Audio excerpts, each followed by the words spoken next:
સર્વ શ્રીમદ ભગવદ્ ગીતા પ્રેમી ભાઈ બહેનોને મારા જય યોગેશ્વર.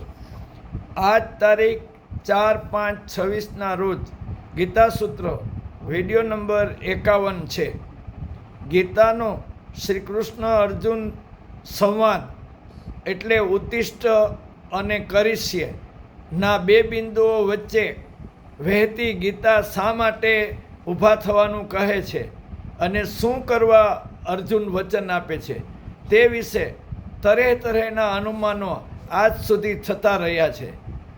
નિવૃત્તિ માર્ગી હોય તો ગીતામાં નિવૃત્તિનો ઉપદેશ જુએ છે.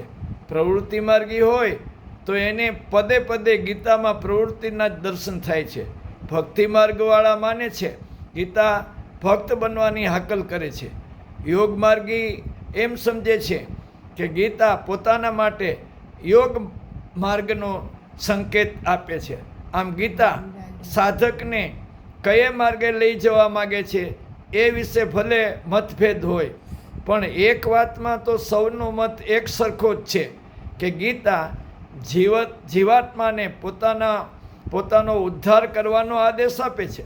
આત્માનો ઉદ્ધાર કરો, તેની અધોગતિ ન થવા દો, એ ગીતાનો મુખ્ય આદેશ છે, સંદેશ છે. એ સિવાયના બીજા આદેશો એમાં સહાયરૂપ બને તેવા છે. આદ્ય શંકરાચાર્ય પણ ગીતાનું પ્રયોજન મોક્ષ છે એમ જ માને છે. મોક્ષ શબ્દ ગીતામાં 8-10 વાર વપરાયો છે. ગીતા અધ્યાય 18 શ્લોક નંબર 66માં શ્રી કૃષ્ણ અર્જુનને કહે છે કે સર્વધર્માન પરિત્યજ્ય મામેકમ શરણમ વ્રજ અહમ ત્વામ સર્વ પાપેભ્યો મોક્ષ ઈષ્યામિ માં શુચઃ. મોક્ષની સ્થિતિ સૂચવતા બીજા શબ્દો ગીતામાં ઠેર વપરાયા છે.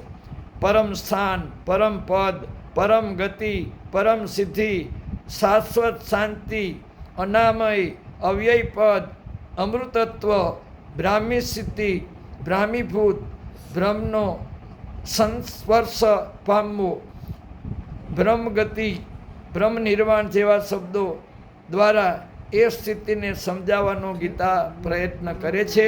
વધુ કાલે. જય યોગેશ્વર.